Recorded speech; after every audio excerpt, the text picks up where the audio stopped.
Good morning, it's Thursday, February 1st, and I'm going to talk to you a little bit about what I did yesterday. So I literally spent most of the day welding. So I welded up Jolie's axe. This is one that we had profiled. There was a really soft spot in it, so when Elizabeth was profiling it, it got too thin, so I wasn't surprised when she came back in and the up here was just folded over. It was just too thin to support what she needed. So brought it down, but what that does is means there's an actual measurement that has to be maintained here. So we had to weld on a 1/4-inch piece of stock back here to get that measurement back. So I did that, and she said she wanted it a little rustic, a little character on there. So I left some of that weld mark on.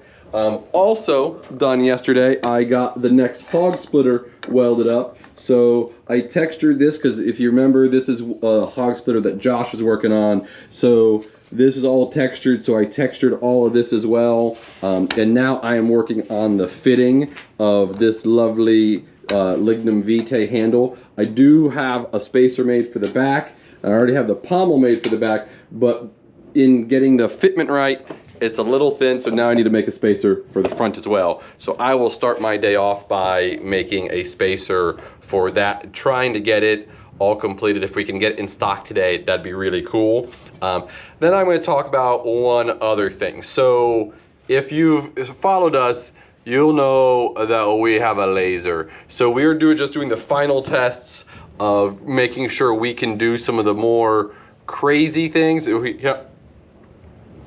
Sorry, cool photo. About laser etching. So this is just a picture that Jake took off of the website, off of the internet.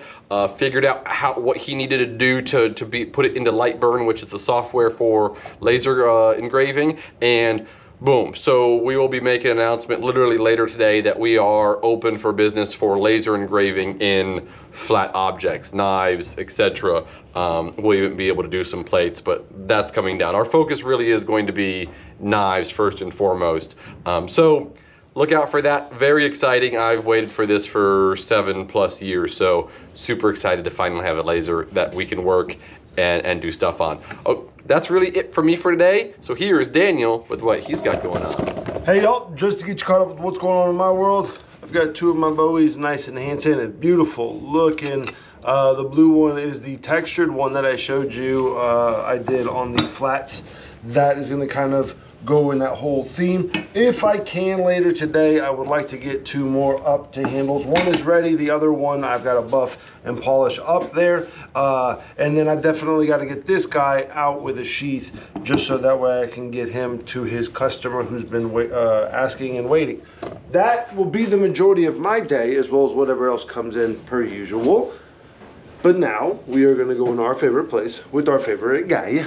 Russell, what's up, bud? It's good. What are we talking about today? Today we're talking about a couple more case knives that just came in. Super excited because I really like this one. So this is the Sod Buster Jr., which is by far the case knife that we sell the most. And they started putting this lovely PVD coating on their knives. And we've already sold a couple of the trappers that have that, and it just has this lovely, it's bone, but they make it look like antler.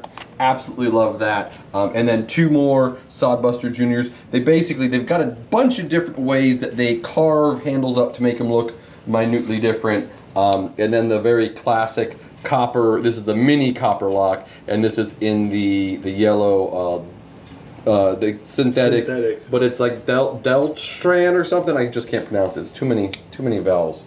And then these other two, these are largely for my wife at the market. She liked the look of those. That kind of price point that she's looking for, sub $100. I don't know exactly where this will be less expensive, but just kind of that nice, but not super expensive knives that she's looking for at the market. So more on these guys later. We'll be posting them as they get in stock as well, as usual. All right, we'll wrap it up here. See you on the next one, y'all.